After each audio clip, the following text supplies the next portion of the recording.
It is not just the ARA San Juan. It is a question that has never been answered.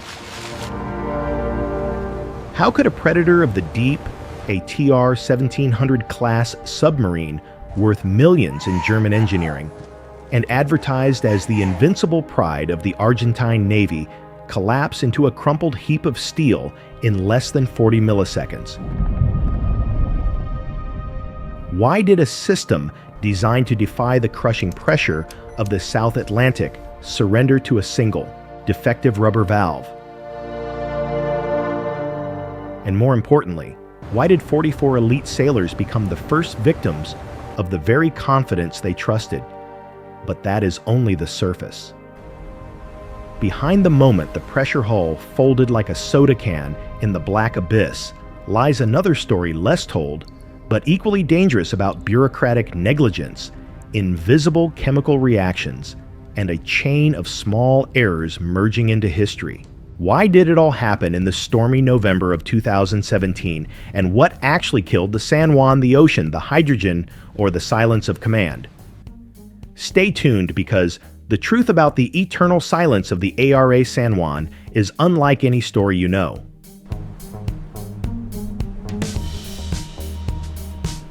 November 8th, 2017. Ushuaia. They call this port the end of the world, where the winds of Antarctica strip the paint off the buildings and the ocean looks like bruised iron. But inside the hull of the ARA San Juan, the world was warm, electric, and alive. To the 44 crew members, this vessel was not a cage. It was a masterpiece. The San Juan was a TR 1700 class submarine, a German-designed Leviathan, often called the Ferrari of the seas. She was fast, silent, and capable of diving deeper than most of her South American counterparts. She was the apex predator of the Argentine Navy, a 66-meter steel shark designed to hunt in the most hostile waters on Earth.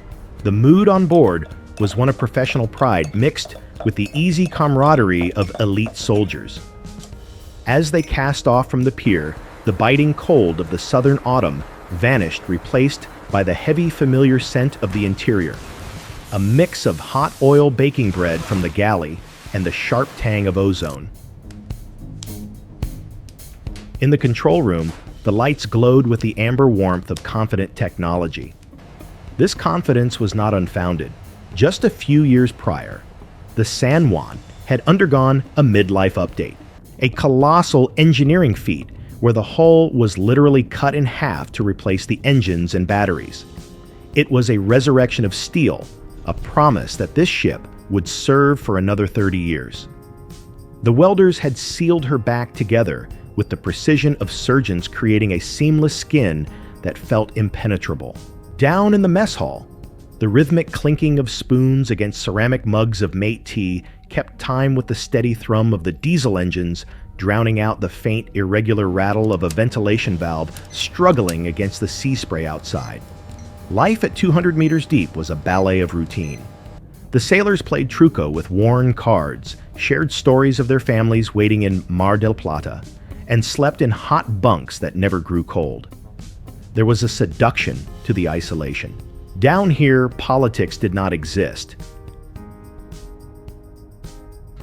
Economic crises did not exist. There was only the crew, the mission, and the machine. They were the guardians of the sovereign sea, tasked with tracking illegal fishing vessels plundering the Argentine coast. They felt untouchable, encased in a bubble of light moving through a universe of darkness. The captain, Pedro Fernandez, commanded his vessel with the calm demeanor of a man who knew his ship's heartbeat better than his own. The systems were checking out green. The batteries were charging.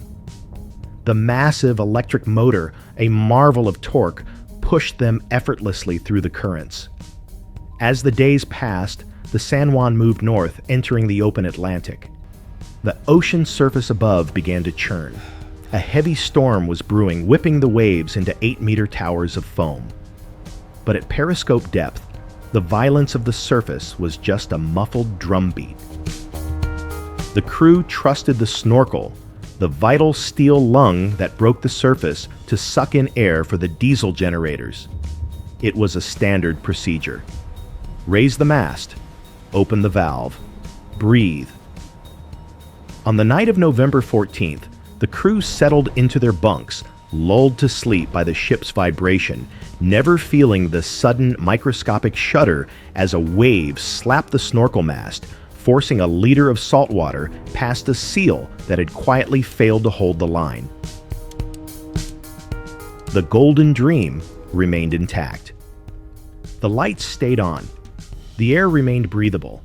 To the men and the single woman on board, Eliana Krachik, it was just another shift in the office. They were safe. They were powerful. They were coming home. November 15th, 2017, 07:30. Hours. The tense shifts. The history books close. We are in the room. The South Atlantic is a chaotic machine of 8-meter waves hammering the exposed steel of the snorkel mast. Down in the control room, the world is tilting violently. The San Juan is rolling like a drunkard in the heavy swell. The valve, the snorkel head valve. It is a simple mechanism, a gatekeeper between the atmosphere and the vacuum. But today, the gate is broken. Seawater freezing and salt heavy bypasses the rubber seal. It trickles down the ventilation ducts. It is not a flood. It is a stream, a malicious thread of liquid finding the path of least resistance. It drips past the air scrubbers and falls directly onto the connection bars of battery tank number 3. Chemistry takes over. Salt water meets the charged lead plates. The reaction is instantaneous and violent. The water boils not from heat, but from electrolysis. The tank begins to exhale hydrogen gas. It is invisible. It is odorless. And it is filling the forward compartment, turning the air into a bomb. Fire alarms scream. Smoke thick, acrid tasting of burning plastic chokes the forward passageways. The crew scrambles. This is what they trained for. They are elite. They move with practiced urgency, donning breathing masks, isolating the circuit. Captain Fernandez grabs the radio handset. He contacts the naval base at Mar del Plata. His voice is calm, professional, cutting through the static of the storm. He reports a short circuit. He reports smoke. He reports that the fire is out. The lights flicker back to a steady hum as the chief engineer wipes sweat from his forehead, unaware that the hydrogen levels in the battery compartment are still rising silent and invisible, pooling against the ceiling like a phantom. The false hope arrives. The captain makes a fatal decision. The surface storm is too violent. It is battering the crew and the hull. They need stability to rest and repair. He orders the San Juan to dive, to go deep, to travel on the aft batteries alone. Dive! Dive! Dive! Dive! Dive! The ballast tanks vent. The ocean rushes in to pull them down. The rolling stops. The sub levels out at 40 meters, cruising into the smooth, silent embrace of the deep. The panic subsides. The sailors lower their adrenaline. Some return to their bunks to catch a few hours of sleep before their next watch. The nightmare is over. They handled it. They are safe. Down in the battery tank, the hydrogen concentration hits 4%. The critical mass. It waits for a trigger, a spark. Maybe a switch is flipped to turn on a fan. Maybe a loose connection vibrates one last time. At 10:51 a.m., as the sonar operator adjusts the volume on his headset to listen for fishing trawlers, the air inside the forward section ignites. The explosion is not a Hollywood fireball. It is a shock wave of pure pressure. The blast blows out the internal bulkheads, but the explosion is the lesser killer. The explosion weakens the hull just enough for the ocean to notice. The San Juan is at depth. The water pressure outside is pushing against the steel skin with hundreds of tons of force per square meter. the hull integrity fails. The implosion. It happens in 40 milliseconds. To understand this horror, you must understand biology. The human brain takes roughly 100 milliseconds to process a sensory signal to realize, I am in pain, or I am dying. The collapse of the San Juan is faster than human thought. The ocean slams the steel tube shut. The pressure hull goes from a cylinder to a crumpled piece of foil in less than half a second. The air inside is compressed instantly, heating up to temperatures rivaling the surface of the sun for a fraction of a second. There is no screaming. There is no drowning. There is no time to say goodbye. One moment, they are sailors, checking gauges, sleeping in bunks, drinking coffee. In the next 40 milliseconds, they are simply erased. The physics of the event are so violent that they cease to exist as biology. They become part of the geology.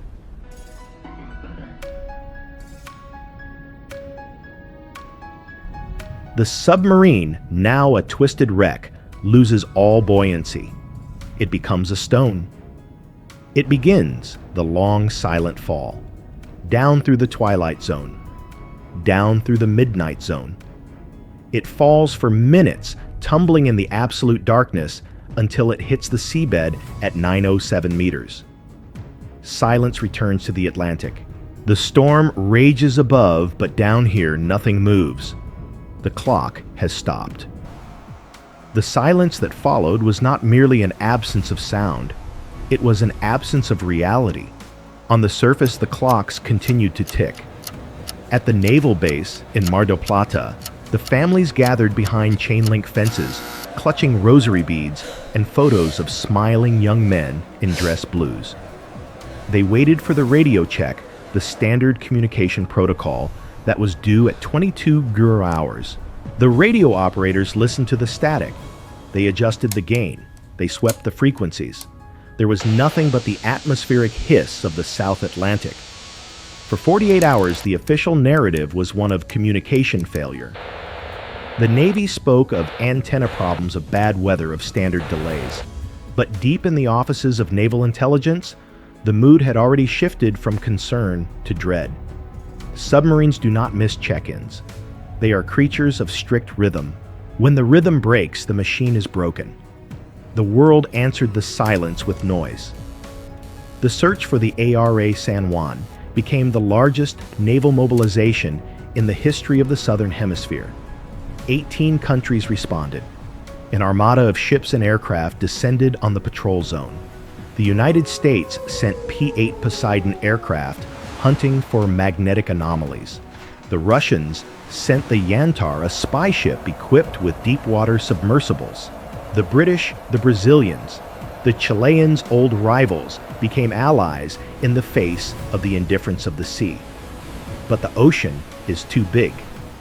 The search zone was the size of Spain, a churning expanse of gray water hiding a landscape of underwater canyons and mountain ranges. While the ships scoured the surface, the truth had already been recorded, locked away in a server thousands of miles from Argentina.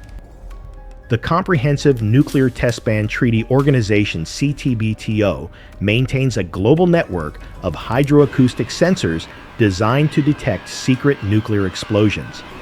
These sensors are so sensitive, they can hear an iceberg cracking an ocean away. 2 stations, one on Ascension Island and one on the Crozet Islands, had picked up a signal. It was short. It was violent. It was defined as a singular, non-natural, impulsive event. The computers triangulated the sound. It originated from the exact coordinates where the San Juan had last reported its position. The experts looked at the waveform. It wasn't the metallic grind of a collision. It wasn't the dull thud of a torpedo. It was the sharp, instantaneous spike of an implosion. The sound of air being murdered by water.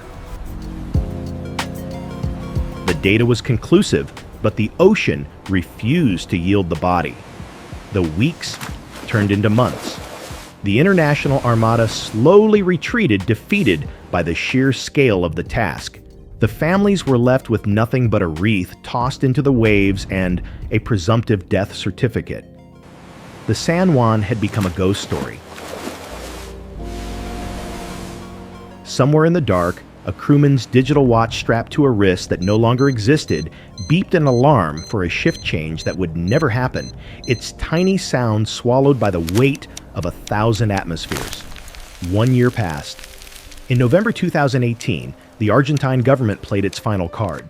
They hired Ocean Infinity, a private American seabed exploration company known for finding the impossible. Their ship, the Seabed Constructor, was not a warship. It was a vessel of pure science, a floating hive of robotics. The Seabed Constructor did not use sonar from the surface. It deployed a fleet of autonomous underwater vehicles, AUVs. These were 5 yellow torpedo-shaped drones, each worth millions of dollars. They were the bloodhounds of the abyss.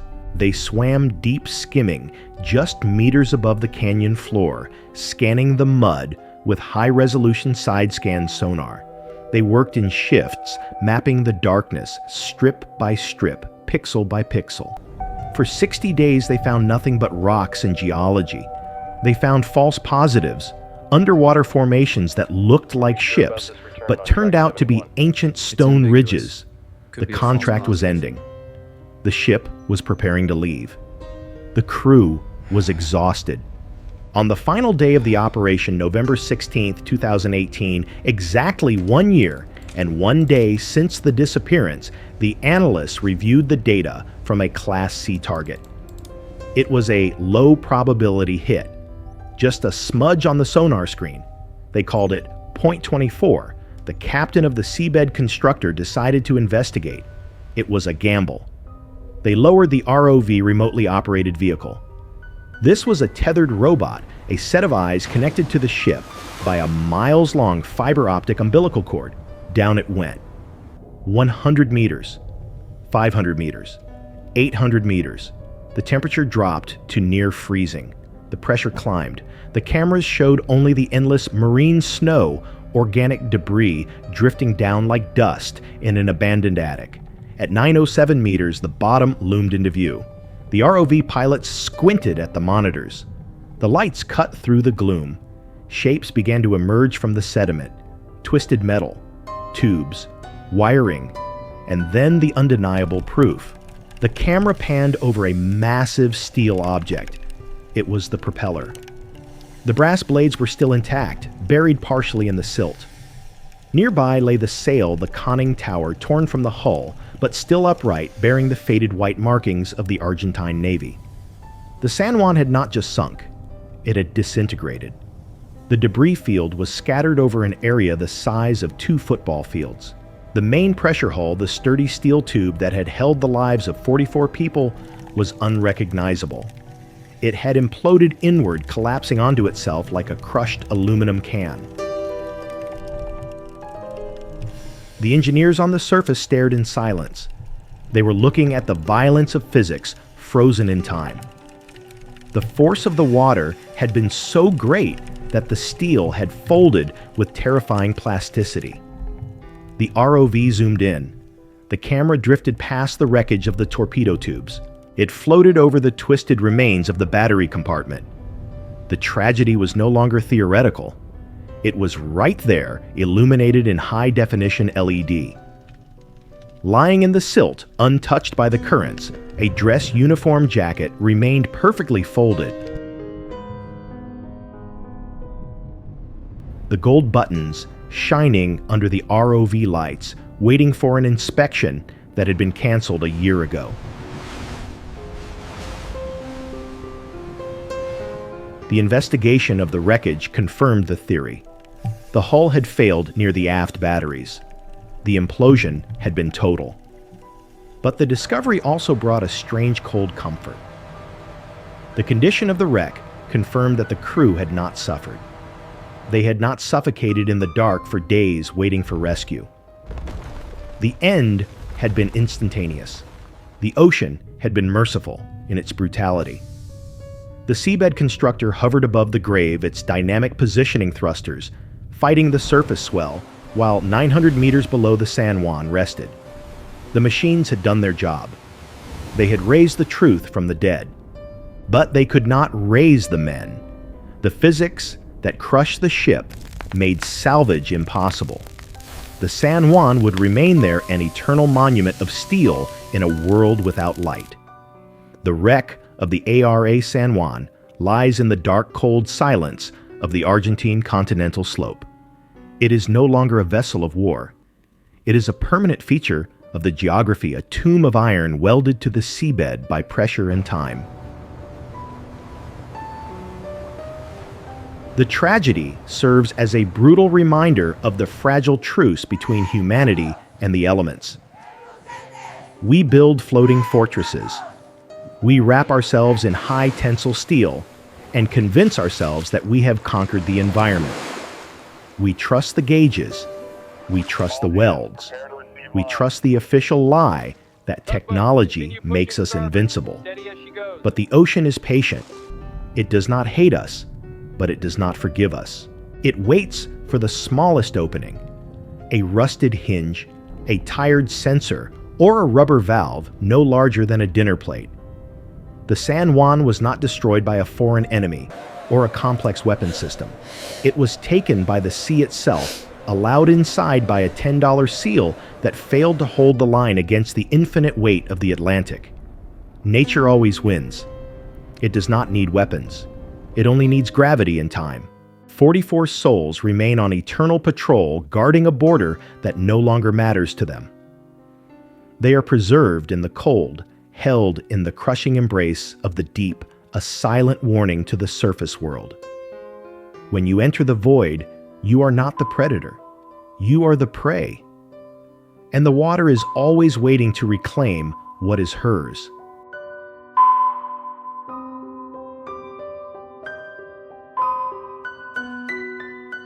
History is not just dates and numbers. It is the collective memory of our species. Thank you for taking the time to remember these events with us. If you have a story or an event you believe deserves to be told, leave it in the comments. We are listening.